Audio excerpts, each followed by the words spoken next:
Next thing I know, I look up and I'm surrounded by these beings.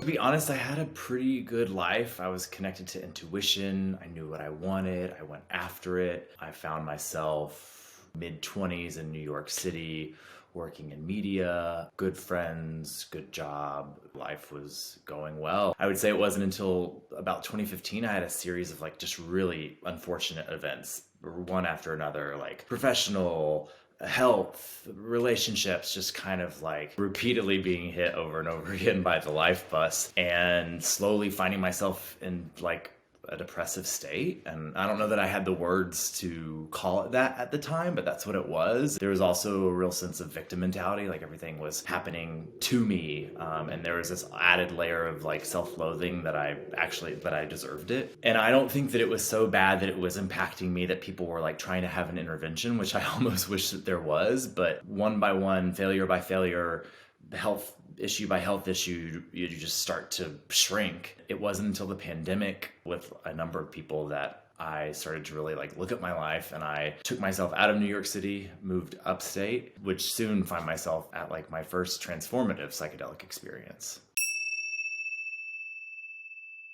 I was always a spiritual seeker. I would say first access points were astrology and breath work and going to the local wellness community center. It was called Maha Rose in Brooklyn, and taking different classes and coaching and all of that stuff. I still have a great relationship with my energy healer and astrologer. I had asked her about ayahuasca, and she was able to connect me with the right people to learn more. So I had my first experience in 2018 in Boulder, Colorado. I would say it was not that impactful. It was wonderful and certainly some takeaways, but I didn't walk away forever changed. It wasn't until winning actual like raffle ticket, a 7-day trip to Rhythmia, that was the major psychedelic experience that I had. I always felt that there was something missing. A number of people, like I was trying to figure out what's my purpose? What am I doing here? I'm moving through the world. I'm working these jobs. I'm doing these things, but it doesn't light me up. It doesn't feel purposeful. I feel out of alignment, but nothing is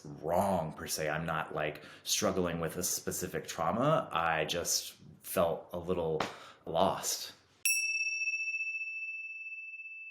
In 2019, I attended Wellness in the Modern Age. It's called WITMA. It was a summit in New York City, pre-pandemic. To spare all the details of the summit, they were doing this raffle and finally convinced my friend and I last minute to, for $20, buy as many tickets for As Tall as You Are. And being that we were both 6'3", that seems like a good deal. When she called out the winning prize, I like raised my hand, and the woman on stage is like, "Do you know what you've won?" And everyone in the audience is like, not happy that I've won it. And I'm literally like, no, I have no idea what I've won. And so they gave me the certificate and the little bracelet that came with it and a number of things for Rhythmia. And I started looking it up and thought, okay, I've done ayahuasca before. I'd had an experience in 2018. It would not prove to be as intense or profound as the Rhythmia experience was. So I very much thought I was showing up to like a Goop wellness retreat. And it was quite a bit more than that. That was in 2019. Life moved on. The pandemic happened. And I ended up moving myself out of New York City to upstate New York in a town called Kingston, New York. Through the unpacking, a couple months into it, I ran across the certificate again, something I had kind of forgotten about in the pandemic. It's probably November 2020. I thought, well, like this is the perfect time to do this like solo growth learning experience. And that was kind of the impetus for going, like, why not? I have it, let's go. And boy, was I in for a surprise. I get to Rhythmia. They do a wonderful job at teaching you about the medicine and what may or may not happen in a journey, different kinds of trips, what to expect, how to cope, things like that. Even after someone who's had a number of ceremonies, you're never prepared, or at least I'm never prepared for what's happened. So we get there the first night and come into ceremony. I would say there's about 70 to 80 people there. It's a large group at Rhythmia. They service the first dose, and based off of my first experience, I found the most success or easiest way for me to drop in would be to sit in a meditative position. So I do that. I'm sitting up and I can feel the medicine begin to,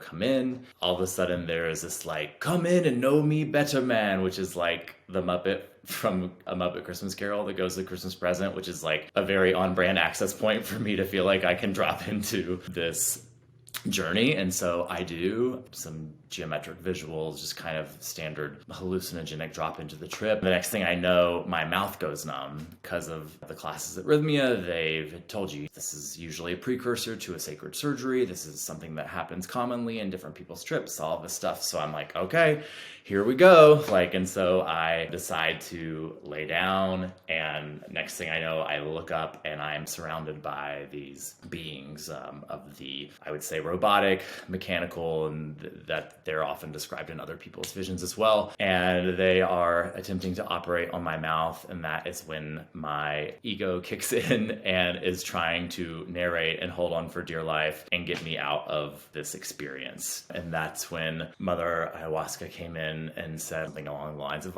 oh, sweetie, using comedy as a crutch, don't worry, we'll take that from you. And this idea of me trying to shield myself from what's going on, using comedy to make lightness of the situation and avoid it, really came up. I was not able to go through with the surgery.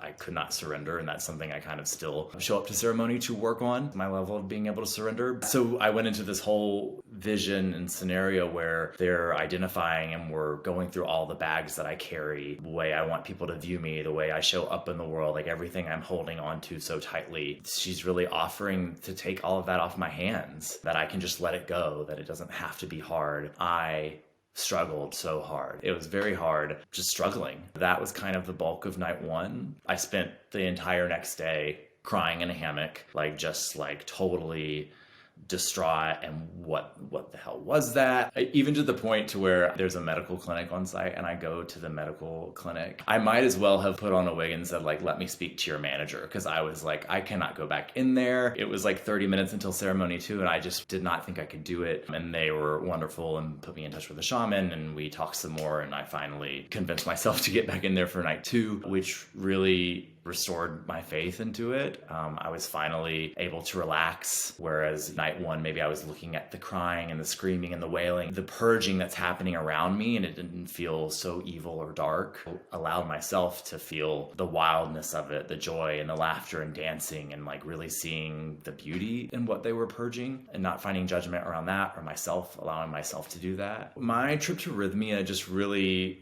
did an overall cleanup of my mental health. There were certainly themes around surrender and getting out of my head and seeing the beauty in things that might be considered bad or ugly or scary by society. But overall, I think I just walked away with a sense of awe and wonder and probably, definitely a little bit of confusion. 6 weeks later, I was relating to life differently. I was showing up. I wasn't the victim. I was back in the driver's seat of my life in ways that I didn't know that I needed. Looking back, I was depressed and I had victim mentality, but I wouldn't have been able to use those words until I got to the other side, and I did that through psychedelics. Another experience I learned and walked away with is giving myself a little grace. I am super hard on myself. Any mistake I make, any imperfection, anything like that. And I'll never forget on night 3, I wanted to go in and work on a certain theme and relationship, and the element of surgery came up for me again. And it's something that comes up until recently, a number of journeys, and I can't let go.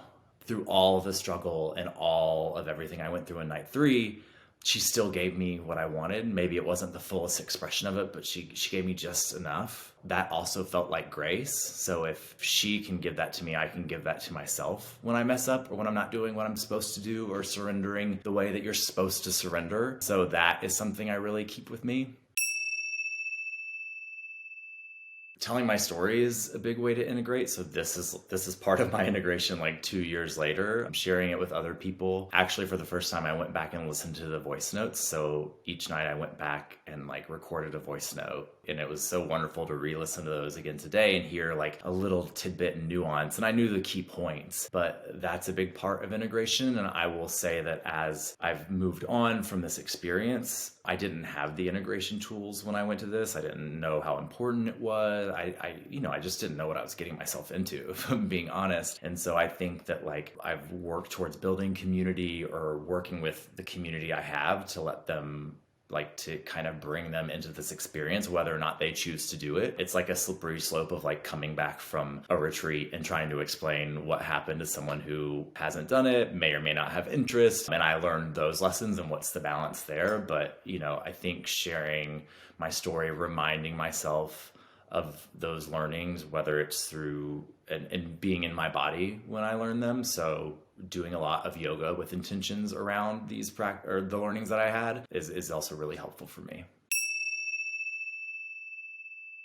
A confidant is whether it's a coach or a friend, someone who's been there, someone who's done that, someone who you can call while you're there if you need to. I went to Rhythmia and went alone. So I didn't, I made friends and connections, but like I eventually had to call. I was like, okay, which one of my friends is going to be the least freaked out when I tell them what I saw last night or what have you? And I think I had wonderful support system in that way, but someone who had, who's gone through the trenches, I think would be really helpful to have. That would be my suggestion. They just continue to improve my life on a number of levels. They touch everything. They touch my relationships. They touch how I show up to work. I relate to life from a place of inner knowing, from a place of strength, from my heart because of these medicines. And so every time I do them, more starts to unfold, more starts to flow. I'm just very grateful for them. By telling my story, maybe someone else will see themselves reflected and feel, and maybe that gives them permission to use it. I think it's important to hear diverse stories because where, I often feel like I'm not surrendering enough, or I don't have the ego death, or I don't have this like crazy wild experience that I hear so much. Like mine, I get a lot of like reminders of important people or conversations I need to have, or, my experience is so different. And for a while I felt like I wasn't the psychedelic warrior, or I was comparing myself to other people. And like part of my journey has been like knowing that like I'm getting exactly what I need. I'm showing up exactly how I need to each time. And so I hope that, by everyone sharing their stories, people see different access points and different ways that psychedelics work for different people. And also just in general to destigmatize them, because these have dramatically enhanced the quality of my life. And I'm